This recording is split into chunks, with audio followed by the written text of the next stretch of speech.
It's a freezing December night in Washington, D.C., 1967. A man in uniform, calm, composed, drives through the empty streets, a manila envelope resting beside him. Inside it, secrets capable of crippling U.S. national security. This isn't a Hollywood spy. There's no trench coat, no whispered exchanges, just John Anthony Walker Jr., a Navy communications specialist, headed to the Soviet embassy. What he carries isn't ideology or vengeance. It's betrayal packaged for cash.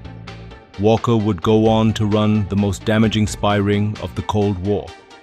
For 18 years, while pretending to serve the nation, he sold its deepest secrets, cryptographic keys, naval plans, nuclear communication protocols, to America's greatest enemy. Not out of desperation, but out of greed, arrogance, and a twisted belief that he was too smart to be caught. This is not the story of a rogue outsider. This is the chilling tale of a man who hid behind duty, wore the uniform with pride, and quietly sold out his country piece by piece. What started as a small act of desperation would spiral into one of the largest and most damaging espionage operations of the 20th century. Dubbed the Spy of the Decade, Walker's intelligence operation would compromise over 1 million classified Navy communications, empower Soviet technological advancement, and endanger the lives of American service members. The story of John Walker is not just about treason. It's about how personal bitterness, unchecked ambition, and institutional blindness created the perfect storm for betrayal. Born in 1937 in Washington, D.C., John Walker grew up in a turbulent household marked by instability and hardship. His father, an alcoholic and a struggling businessman, left young John with a deep sense of insecurity and a distrust for authority that would follow him into adulthood. Financial chaos, frequent relocations, and emotional neglect shaped a childhood where John quickly learned that success, if it came at all, had to be taken, not given. With few role models and little emotional guidance, he became hardened and manipulative from a young age. The family constantly moved to escape debt collectors, often leaving in the dead of night to avoid confrontations. John's education suffered with each relocation, and by his teenage years, he had already adopted a street-smart attitude, surviving on wit and petty crime. He was known for his charisma, but also for his temper and impulsiveness. By 17, he had been arrested for theft and was facing real prison time. It was then that his older brother, Arthur, already serving in the Navy, intervened. Arthur not only convinced a judge to offer John military enlistment as an alternative to incarceration, but also promised to mentor him. That decision became a turning point. The Navy provided John with structure, discipline, and a pathway to redemption, or so it seemed. What began as a last-ditch effort to avoid jail soon became a launching pad for one of the most alarming espionage careers in American history. The irony is that the very institution that saved him would become the one he would later betray.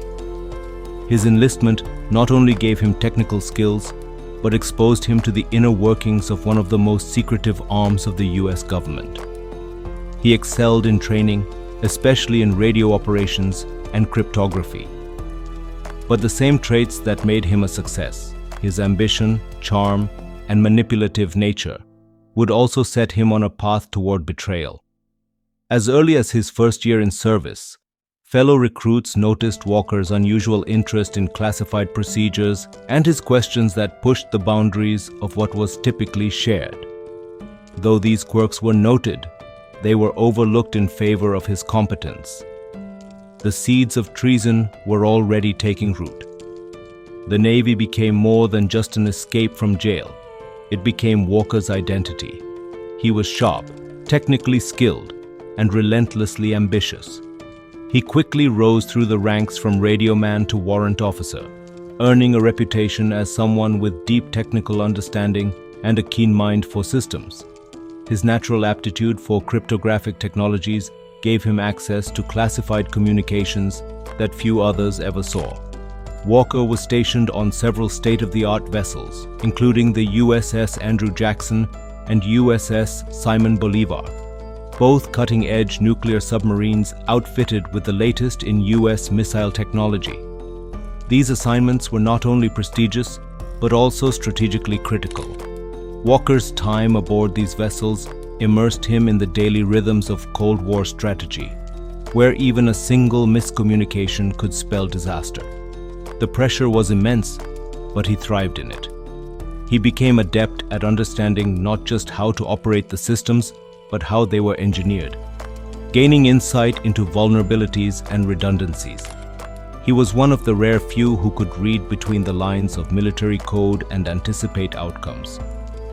His responsibilities included overseeing secure transmission chains that linked submarines across oceans with naval bases back home. This role gave him privileged insight into operational movements, patrol routes, and even nuclear readiness procedures. As his career progressed, so did the depth of his access. He was entrusted with highly sensitive briefings and top-level maintenance protocols. During one assignment, Walker assisted with testing new cryptographic equipment, providing feedback that influenced procurement decisions for the Navy's communication systems. It was here that he began archiving detailed technical data, often under the guise of training material or performance evaluation. This practice, unnoticed at the time, would later serve as the backbone of the intelligence he sold. Walker's professional image masked his internal shift. He began to see himself as smarter than the superiors he reported to, more capable than the institution he served. His arrogance took root in his success. He believed he could exploit the very system that had empowered him without being caught. This belief wasn't born from delusion. It was forged from years of watching an institution reward competence without truly investigating character. By the time he considered espionage, he had already justified it to himself. The Navy had given him power, and now it owed him more than a paycheck. On board, Walker was trained in the intricacies of cipher machines and secure communications protocols. He mastered how to encode and decode highly classified messages transmitted between naval command and submarines operating deep in hostile waters. His proficiency with these systems made him a valuable asset, and one of the few personnel trusted to manage real-time communications during military operations. More than just an operator, he was part of the communications lifeline for US ballistic missile submarines, ships that played a vital role in America's nuclear deterrence strategy. His responsibilities extended beyond decoding messages. Walker was also involved in overseeing equipment maintenance and training younger radio personnel. He became a teacher as well as a technician, guiding new recruits on procedures that, if mishandled, could compromise national security. With his growing expertise, Walker was granted access to cryptographic key lists, transmission schedules, and secure coding manuals, information that, in the wrong hands, could render American naval communications transparent to the enemy. He understood the full implications of what he possessed, which would later become the foundation for his espionage empire. Walker also began to participate in long-range missions that lasted months at sea, requiring meticulous adherence to protocol and a firm grasp of technological systems. His competence ensured smooth communication flow between submerged vessels and land-based command, making him indispensable to his unit. But as his stature within the Navy grew, so did his sense of entitlement and detachment from the very institution that had lifted him from a troubled youth. The more trust the Navy placed in him, the more invisible his vulnerabilities became, setting the stage for a devastating breach from within. But while his Navy career flourished, his personal life was disintegrating. His marriage to Barbara Crowley, a woman he met while on shore leave in Boston, was tumultuous. Alcohol abuse, infidelity on both sides, and explosive arguments plagued their relationship. Financial stress compounded their dysfunction. Walker invested in failed side businesses, like a bar outside Charleston, South Carolina, which drained the family's savings and left them barely scraping by. Despite outward appearances of military success, Walker felt increasingly bitter, resentful of the government, disillusioned by what he saw as hypocrisy, and furious at his inability to achieve the financial stability he craved. By the mid-1960s, Walker's ideology had shifted dramatically. He no longer believed in the noble struggle against communism. In fact, he had come to view the Cold War as a farce, a staged conflict manipulated by political elites for power and control. In his eyes, America was no better than its enemies, and perhaps even worse for pretending to be morally superior. It was during this period of internal conflict, financial despair, and ideological shift that Walker made a fateful decision, one that would change history. He no longer saw himself as a Navy man, but as a man with access to something extremely valuable, and he was ready to sell it.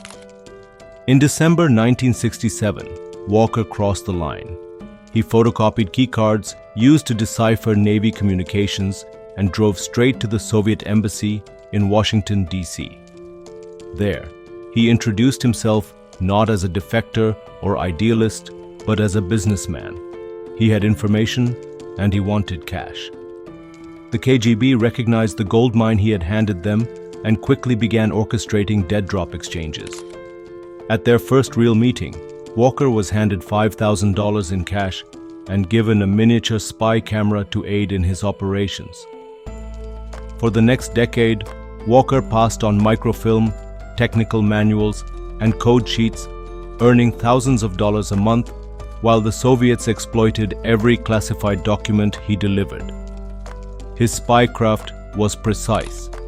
He followed a sophisticated system of signals and dead drops, using soda cans as markers and hiding rolls of film in obscure wooded locations. Soviet handlers would retrieve these packages and leave cash and instructions at alternate sites. The KGB even created a special unit to manage his material. Using the intelligence Walker provided, they were able to decode up to 1 million Navy messages, gaining insights into submarine locations, missile systems, encryption protocols, and overall U.S. military strategy. The betrayal didn't end with Walker. Realizing the limitations of his own access, he began recruiting others. In the 1970s, he brought in Jerry Whitworth, a Navy communications specialist who was initially unaware he was selling secrets to the Soviets. Whitworth thought he was aiding U.S. allies, but the payments were generous, and his involvement deepened. Later, Walker expanded the operation even further. He recruited his brother Arthur, who worked for a defense contractor, and then his own son, Michael, a young Navy yeoman with administrative access aboard the USS Nimitz. At one point, he even tried to recruit his daughter Laura while she served in the army, though she refused. The spy ring became a criminal enterprise cloaked in family ties, operating across ships, bases, and government facilities. But it was greed and arrogance that would ultimately be his undoing. Barbara Walker, fed up with years of physical abuse, infidelity, and financial neglect, eventually tipped off the FBI in 1984. Her call initially went ignored, dismissed as the rant of a bitter ex-wife. But months later, an FBI supervisor reviewed the report during a routine case audit and decided it warranted further attention. This small decision led to one of the most intense surveillance operations in FBI history, dubbed Operation Windflyer. Agents installed wiretaps, followed Walker's every move, and even rummaged through his trash for clues. Hidden microphones inside his home captured damning conversations, while analysts built a detailed psychological profile to predict his next moves. The FBI was patient. They waited for Walker to make a misstep, and it came in May 1985. Just after he made a dead drop near a wooded area in Maryland, he was arrested in a hotel parking lot. His son Michael was apprehended shortly after at sea aboard the USS Nimitz. Whitworth and Arthur Walker were caught soon after. their roles exposed by documents found in John Walker's apartment. The spy ring had finally collapsed, but the damage was catastrophic. Intelligence officials estimate that Walker's betrayal compromised U.S. national security for decades. Entire submarine strategy protocols had to be rewritten. Cryptographic systems, once considered airtight, were scrapped and rebuilt from the ground up.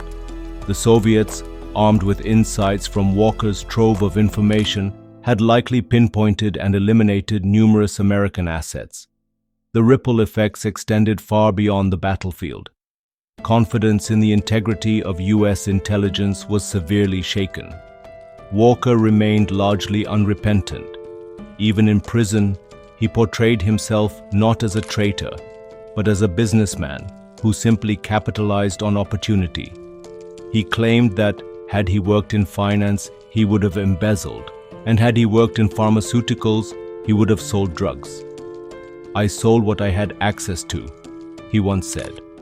But what he sold was more than documents. It was the security of a nation.